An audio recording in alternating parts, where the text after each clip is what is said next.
Hey guys, it's me. So I wanted to get a video put together on some tips and things that I learned while doing an IVF cycle remotely, or traveling to do an IVF cycle. So I wanted to just get a video out that kind of goes over what I learned and my tips and tricks and things that I think you should know if this is something you're considering. So if you are interested, keep on watching.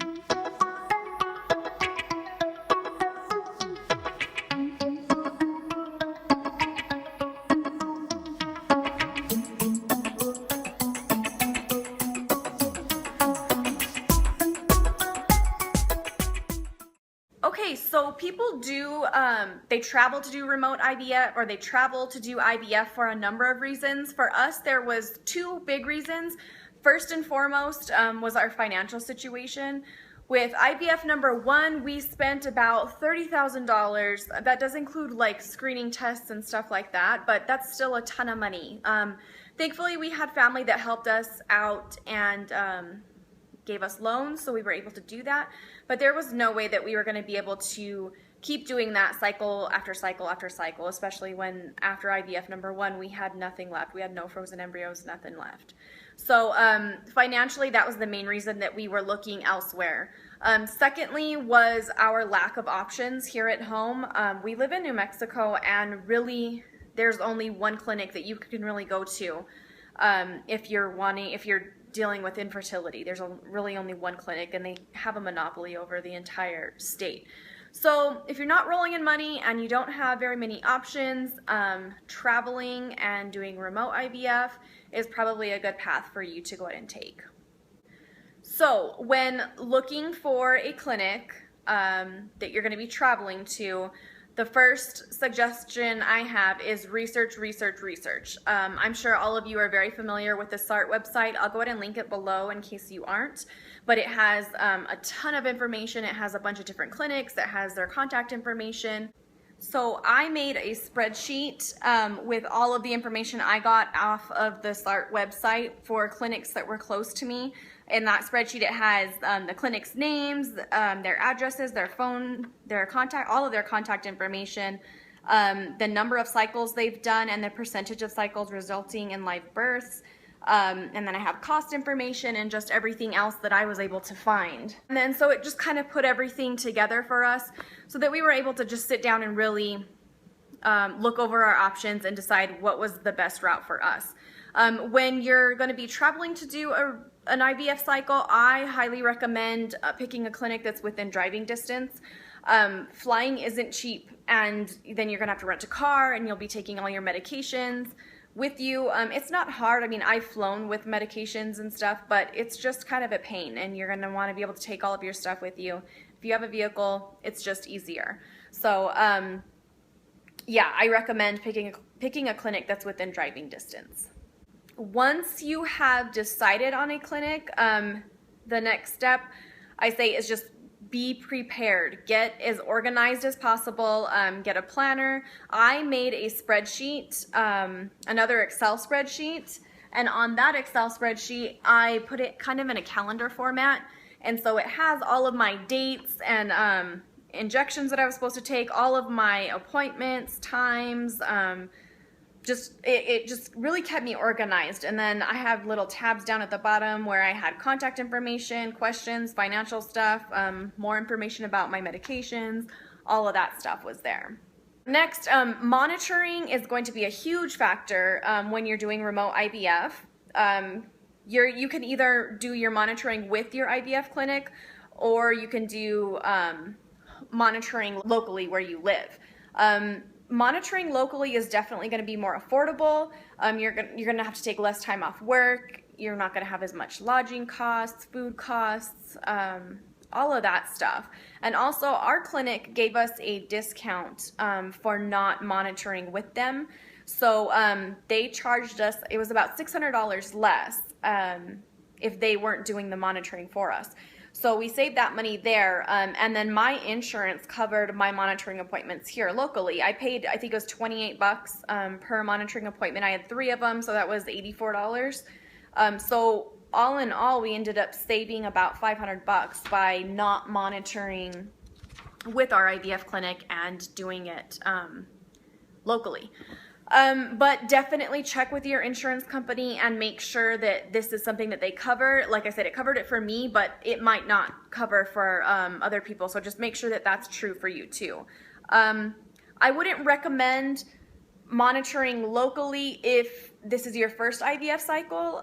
You're going to be responsible for communicating all your information and keeping things on track.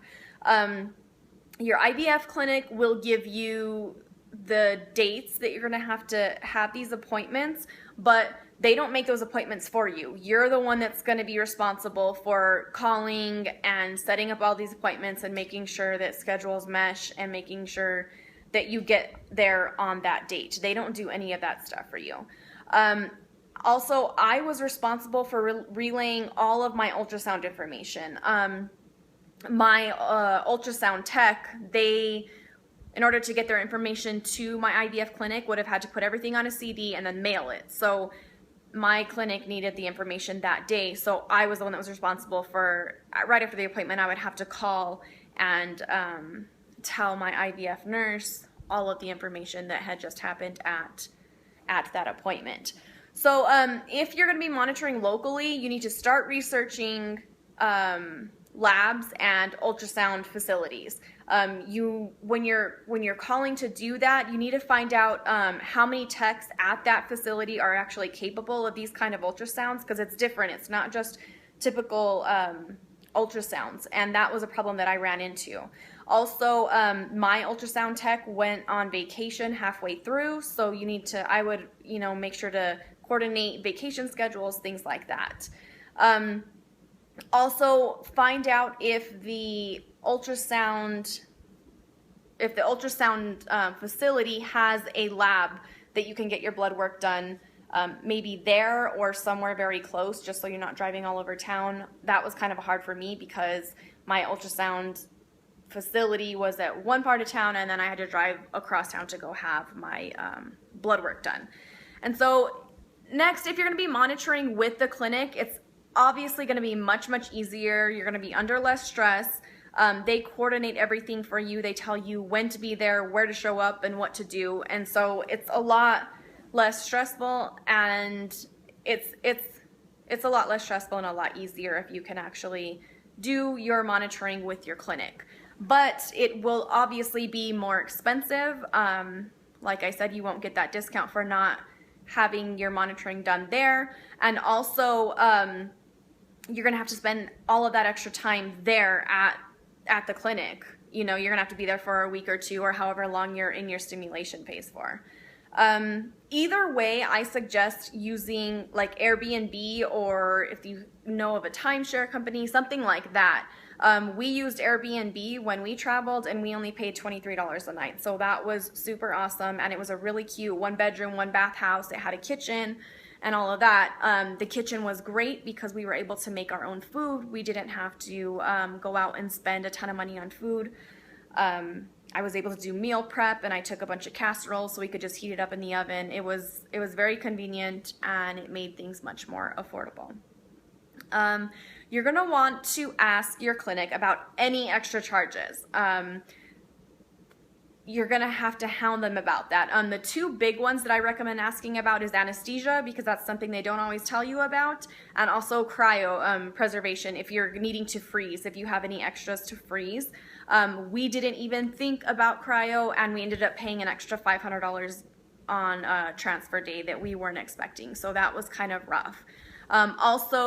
With my first frozen embryo transfer, I didn't know I was going to be on estrogen patches and the progesterone oil. That added up to like hundreds of dollars a week. So ask about any medications after transfer, because that's not something we always think about. You think about getting through the stimulation phase, and then it kind of goes away. Also, remember that IVF doesn't always work. It's not something that we want to think about, but it doesn't always work. And if you have the extra frozen embryos, you need to keep in mind that you're going to be traveling back and forth to this place to do future frozen embryo transfers. Again, I wouldn't recommend, for your first cycle, I would not recommend traveling to do IVF. There is just so much going on, and if you don't know what to expect or what's coming, I would imagine it would be very, very stressful. I don't think I could have done it. If this was my first IVF cycle, I wouldn't have been able to handle the stress and everything that comes with it. It's just very, very complicated doing a traveling IVF cycle. Also, you need a support system. We decided to keep our second IVF cycle quiet from our family. We didn't want to tell them. So that's what really encouraged me to go ahead and keep posting videos on YouTube and to really reach out, because the community of women on YouTube in the TTC community is amazing, and I would have never made it through without them. Also, do what you can. This goes for any IVF cycle, but do what you can to reduce stress. I bought the Circle+Bloom IUI and IVF mind-body program. I'll link that below too, and that was also a lifesaver. It was awesome. It just really helped me center myself and just calm down, and just really relieved a lot of stress for me. When you're traveling, I would recommend taking movies, funny movies, maybe start a new series or something like that. You're going to have a lot of downtime after your retrieval, and between retrieval and transfer you might have some time to get out and go and do stuff, but right after retrieval you're going to want to just relax, and then after transfer usually it's, you know, a few hours or maybe a couple of days of bed rest.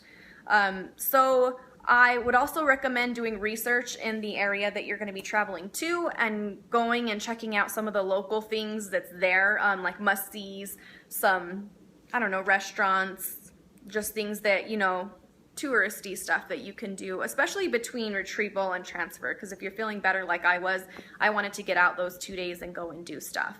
So I guess that about wraps it up. That's pretty much all of my tips and tricks and things that I learned while doing my IVF while traveling and remotely. I hope this is helpful for anybody, and if anybody has any questions, just leave them down in the comment section and I'd be more than happy to answer them. And also, please don't forget to like and comment and subscribe to my channel. I guess that is it. This is a pretty long video, sorry. We will talk to you guys later. Bye.